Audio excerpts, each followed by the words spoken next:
हाँ जी, हेलो, नमस्कार, जय हिंद, राम राम दोस्तों। मैं रवि एक बार फिर से आप लोगों का स्वागत करता हूं रिजल्ट ग्रुप प्लेटफॉर्म पे।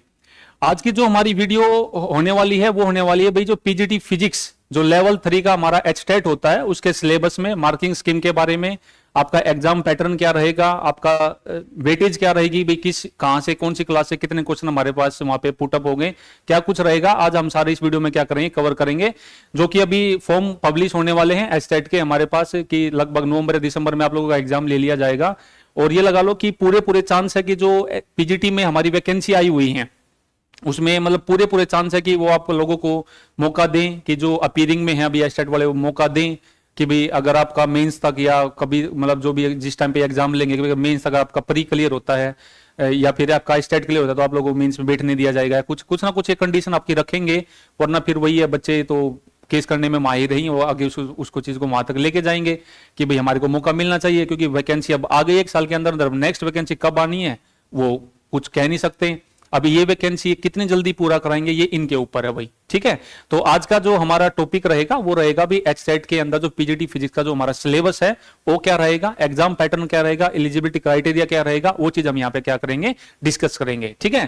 तो टॉपिक रहेगा भाई हमारा एचसेट लेवल 3, ठीक है भाई। हमारे पास हम यहाँ पे क्या करेंगे जी, जो हमारा एचटेट लेवल 3 के बारे में हम यहाँ पे बात करेंगे। सब्जेक्ट हमारा फिजिक्स होगा। देखिएगा जैसे कि ना सीटेट में कई बार मौका दे दिया जाता है कि भाई आपके अगर आप लोग अपीयरिंग में हो, बीएड अपीयरिंग में हो तो आप लोग वहां पे क्या कर सकते हो, उसको फॉर्म को फिल कर सकते हो। लेकिन जो आपका 3 जो आपका लोगों का लेवल 3 होता है स्टेट में, इसमें आप लोगों को अपीयरिंग के लिए मौका नहीं दिया जाता। आपके पास कंप्लीट आपके पास एमएससी फिजिक्स होनी चाहिए। सब्जेक्ट आपका अप्लाइड फिजिक्स है, न्यूक्लियर फिजिक्स है, इलेक्ट्रॉनिक साइंस है, ठीक है। आपके पास कोई इलेक्ट्रॉनिक साइंस का ये जो टॉपिक है हमारा ये बीएड में कंपल्सरी होता है अगर आपका कॉम्बिनेशन अगर बनता है तो, ठीक है। इलेक्ट्रॉनिक्स विद एटलीस्ट 50% मार्क्स आपके होने चाहिए, बीएड आपकी होनी चाहिए, ठीक है। मैट्रिक के अंदर आपके पास हिंदी या संस्कृत का कोई भी आप लोग एक सब्जेक्ट होना चाहिए। पोस्ट ग्रेजुएशन में आप लोगों का एक सब्जेक्ट होना चाहिए और गुड एकेडमिक रिकॉर्ड आप लोगों का होना चाहिए। ये हम यहाँ पे बात करें सिंपल, ये मतलब पता है कि भाई आप लोगों के पास मास्टर डिग्री और बीएड आपके पास होना चाहिए, तभी आप लोग इस फॉर्म को फिल कर सकते हो, ठीक है।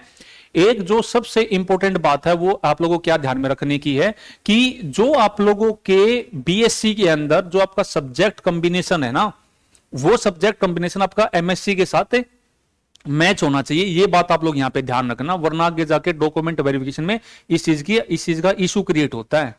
तो आप लोग जब भी फॉर्म फिल करो तो बड़े अच्छे से ध्यान से फॉर्म फिल करना कि आप लोगों ने ग्रेजुएशन किस चीज में की है और मास्टर्स आप लोगों ने किस चीज में की है, वरना ये पॉइंट आउट हो सकती है जब आप लोग, क्योंकि ये चीजें ना, ये चीजें जो पॉइंट आउट होती है ये लास्ट में जाके होती है। जब आप लोग सारे पड़ाव पार कर चुके होते हो तो लास्ट में जाके ये चीजें पड़ाव मतलब लास्ट में चीजें अटकती हैं।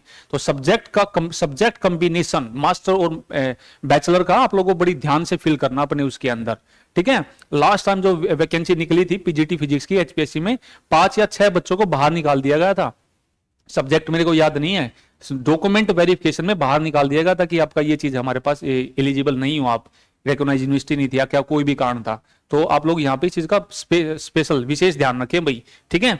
नेक्स्ट है हमारे पास जैसे कि हमारे पास ये सब्जेक्ट रहेगा, जैसे इसमें 30 नंबर की हमारी जीएस आएगी भाई, 30 नंबर की हमारी जीएस आएगी जिसमें 10 आपके हमारे ये लगा लो आप लोग रीजनिंग के क्वेश्चन होंगे, 10 आपके हरियाणा जी के क्वेश्चन होंगे, ठीक है।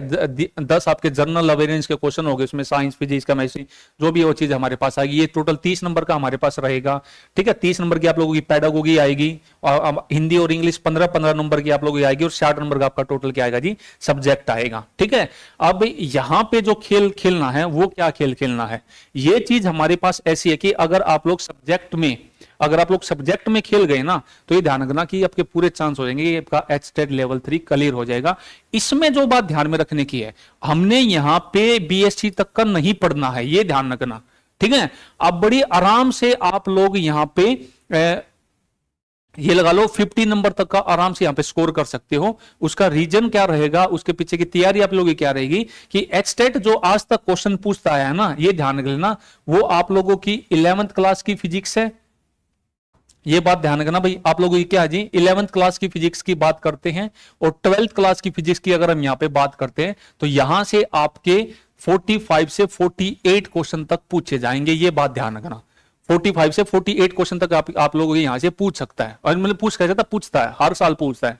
45 से 48 क्वेश्चन तक यहाँ पे पूछता है। अगर हम बैचलर की बात करते हैं, बीएससी की अगर यहाँ पे बात करते हैं, मुश्किल से वो 5 से 7 क्वेश्चन यहाँ पे पुट करेगा और जो टॉपिक रहेगा वो सेम 11th 12th वाला ही रहेगा। इसमें आपको कोई एक नया टॉपिक नहीं देखने को मिलेगा, बस उसका थोड़ा सा लेवल बढ़ा दिया जाएगा उस क्वेश्चन का हल्का सा। और एमएससी से मुश्किल 3 से 5, मतलब 5 भी अगर पूछ लेगा तो बहुत बड़ी बात है, ठीक है ना। तो ये ध्यान रखना 11th 12th की फिजिक्स से ही आप 11th 12th की फिजिक्स आपका एस्टेट को लेकर मतलब निकाल जाएगी, बड़ी आराम से निकाल जाएगी अगर अदर सब्जेक्ट भी आपकी ठीक ठाक सी कमांड है तो, ठीक है। तो मेन जो आप लोगों को मेन जो फोकस रखना वो 11th 12th की फिजिक्स पे रखना है, 45 से 48, क्योंकि एचटेट ने, हरियाणा बोर्ड ऑफ एजुकेशन ने जो आपका सिलेबस भी जो दिया गया है ना एचटेट लेवल 3 के लिए, वो आपका सिलेबस सिर्फ 11th 12th का ही दिया है, वहां पे बीएससी का नहीं है, वहां पे एमएससी का नहीं है। बस अगर वो बीएससी एमएससी से क्वेश्चन पूछता तो वो टॉपिक वही होंगे आप लोगों के सेम, बस उसका थोड़ा सा लेवल बढ़ा दिया जाएगा, बस इसमें थोड़ा सा यही डिफरेंस है और कोई डिफरेंस नहीं है। तो 11th 12th पे बिल्कुल जोर देना है, बीएससी और एमएससी पे इतना जोर नहीं देना है। 11th 12th को बहुत तगड़ी तरीके से आप लोगों ने कर लिया है तो आप लोग निकाल दोगे। बीएससी एमएससी के क्वेश्चन भी आप लोग, एमएससी का तो चलो हम कह नहीं सकते, बीएससी का क्वेश्चन भी आप लोगों से वहां से सोल्व हो जाएगा उसी टॉपिक से जो आपका 11th 12th का टॉपिक है। ये बात ध्यान रखना, 11th 12th को बहुत अच्छे तरीके से वहां पे कवर करना है लेवल 3 के लिए, ठीक है भाई। नेक्स्ट है जो आप लोगों को यहाँ पे पता ही होगा कि भाई 90 जनरल को भाई कितने नंबर चाहिए, 90 मार्क्स हमारे को यहाँ पे चाहिए जनरल के लिए, हमारे पास 90 मार्क्स जनरल के लिए यहाँ पे चाहिएगा। एससी या हमारे पास फिजिकल हैंडीकैप के लिए 82 मार्क्स यहाँ पे चाहिए, ठीक है। एससी और अदर स्टेट के लिए भी हमारे को यहाँ पे कितने मार्क्स चाहिए, ये बात में ध्यान में रखने की है। अगर अदर स्टेट की बात है तो आपको वहां पे 90 नंबर ही चाहिए, चाहे आप एससी से, चाहे आप फिजिकल हैंडीकैप कुछ भी हो। हरियाणा से हो तो आपको 82 मार्क्स चाहिए, अदर स्टेट से हो तो आप लोगों को 90 मार्क्स यहाँ पे चाहिए, ठीक है ना। ये ध्यान रखना, ये जो पंगा है ये आपका सीटेट में भी होता है, सीटेट में भी होता है। मान लो लाइक ओबीसी से हो और आपके 82 मार्क्स हैं सीटेट में, ठीक है, 82 मार्क्स हैं। अगर आप किसी दूसरी स्टेट में अगर उसको सॉरी एचटेट की ये बात है, ठीक है ना, एचटेट की बात, अगर आपके 82 मार्क्स और किसी दूसरी स्टेट में आप लोग उसको क्या कर रहे हो, फॉर्म को फिल कर रहे हो, तो आपको वहां पे पूरे जर्नल के नंबर ही वहां पे क्या होंगे, काउंट होंगे, ठीक है ना। तो ये बात आप लोग इसमें क्या रखना, ध्यान रखना, क्योंकि ये जो नंबर है ना ये बिल्कुल लास्ट में जाके भी पंगा डालते हैं। जब आपकी फाइनल मेरिट बनती है, जब आप लोगों का मतलब ये लगा लो टीजीटी में या पीजीटी में जब सिलेक्शन होता है तो ये वहां पे भी नंबर डालते हैं, क्या वो सॉरी फर्क असर डालते हैं। कैसे डालते हैं, मान लो हमारे पास एक है जी जनरल कैटेगरी का बंदा, ठीक है, एक है हमारे पास एससी कैटेगरी का बंदा, ये 2 बंदे हैं और दोनों के मार्क्स हैं भाई बराबर आगे, दोनों के बराबर मार्क्स आगे, तो उस टाइम पे आपका लेवल ही देखा जाएगा कि आपका एचटेट में कितने नंबर थे। मतलब उस एससी वाले को जनरल में वो तभी काउंट करेगा अगर उसके 90 नंबर हैं तो। ये ध्यान रखना, अगर उसका क्राइटेरिया फुलफिल कर रहा है तो वहां पे उसको कंसीडर किया जाएगा, अदरवाइज उसको कंसीडर नहीं किया जाएगा। तो ये बात अदर स्टेट वाले ये बात जरूर ध्यान में रखना, ठीक है ना, कि आपको जनरल के बराबर ही वहां पे नंबर लेने हैं। अगर आप किसी दूसरी कैटेगरी से हो तो अगर आपको वहां पे फाइनल लिस्ट में अगर जनरल वालों के साथ फाइट करनी है तो आपको यहाँ पे भी जनरल के बराबर नंबर यहाँ पे आप लोगों को चाहिएंगे। ये बात आप लोग इसमें यहाँ पे ध्यान रखना भाई। नेक्स्ट है हमारे पास, नेक्स्ट अगर हम बात करते हैं फिजिक्स की, देखो सिलेबस की अगर हम यहाँ पे बात करता हूँ, सिलेबस की अगर मैं बात करता हूँ, जैसे मैकेनिक्स के अंदर यूनिट एंड मेजरमेंट है हमारी, मोशन इन स्ट्रेट लाइन है, ठीक है, प्लेन में है, लॉ ऑफ मोशन है, फोर्स फ्रिक्शन है, वर्क एनर्जी है, पावर सिस्टम पार्टिकल है, मतलब ये सारी आप लोगों की 11th क्लास की फिजिक्स है, कंप्लीटली 11th क्लास की फिजिक्स आप लोगों की यूनिट नंबर 1 से लेकर यूनिट नंबर 10 तक, ठीक है। और सारे के सारे टॉपिक इसमें आप लोगों को यहाँ पे कवर करने हैं। टीजीटी में हम 1-2 टॉपिक छोड़ सकते हैं, ठीक है ना। टीजीटी में जो फिजिक्स में जो आप लोग 20 नंबर का क्वेश्चन आता है फिजिक्स के, तो वहां पे हम 1-2 टॉपिक छोड़ सकते हैं, लेकिन यहां पे हम उसका एक भी टॉपिक नहीं छोड़ेंगे। 10 यूनिट का एक सिंगल टॉपिक वहां पे यहां से हम स्किप नहीं कर सकते, ठीक है ना। ये बात आप लोग यहां पे ध्यान रखना। नेक्स्ट है जो हमारे पास, ये देखिएगा, ये 12th क्लास की फिजिक्स आ गई हमारे पास, टोटली 12th क्लास की फिजिक्स है। यही सिलेबस है हमारा सिर्फ एचटेट लेवल 3 के लिए, ठीक है, क्योंकि लास्ट में उन्होंने बोल दिया सब्जेक्ट रिलेटेड पेडागोगी, मुश्किल से 1-2 क्वेश्चन ये पूछता है, इससे ज्यादा क्वेश्चन वहां पे नहीं पूछता, ये मुश्किल से 1-2 क्वेश्चन यहां पे पूछेगा।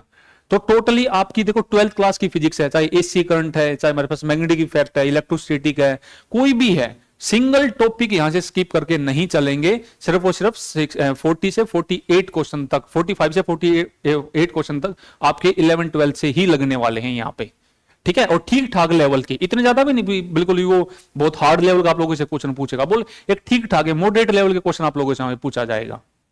ठीक है ना भाई, तो ये बात आप लोगों स्पेशलिस्ट में ध्यान में रखनी है कि 11 12 की फिजिक्स को ध्यान में आप लोगों को रखना है।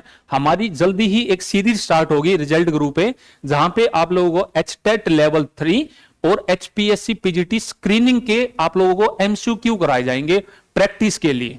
ठीक है, आप लोगों की मतलब पूरी कोशिश रहेगी कि आप लोगों को जो कंटेंट चाहिए स्टेट का भी और स्क्रीनिंग का भी, जो कंटेंट एक्चुअली में जो कंटेंट चाहिए कि भी जो लेवल है क्वेश्चन का वो एक ठीक ठाक होना चाहिए, जो आप लोगों को चाहिए, जो क्वेश्चन में एग्जाम में पूछा जाता है। ऐसा नहीं है कि भी अब मैं आप लोगों को सिखाने लग जाऊंगा कि भाई लाउ टल अला ये बोलता है, सेकंड ये बोलता है, फिजिकल टू एम में होता है, ये नहीं। ये चीजें आप लोग ऑलरेडी ठीक कर चुके हो गए, वहां पे बेस आप लोगों का ठीक ठाक क्लियर होगा। वहां पे हम डायरेक्ट चीजें उठाएंगे और उस क्वेश्चन के पीछे की थ्योरी क्या होगी, उसके पीछे का रीजन क्या होगा, वो सारी चीजें वहां पे कवर करेंगे और पूरी कोशिश करेंगे कि आप लोगों को एक बहुत बढ़िया कंटेंट देंगे भाई हम। ठीक है, जो लेवल ऑफ क्वेश्चन होगा, लेवल का जो क्वेश्चन होगा वो बहुत अच्छा ठीक ठाक आप लोगों को मिलेगा, चाहे वो स्क्रीनिंग की बात है और चाहे हमारे पास वो एचटेट की बात है। ठीक है, तो आप लोगों से फिर मुलाकात होगी। धन्यवाद, नमस्कार, राम राम।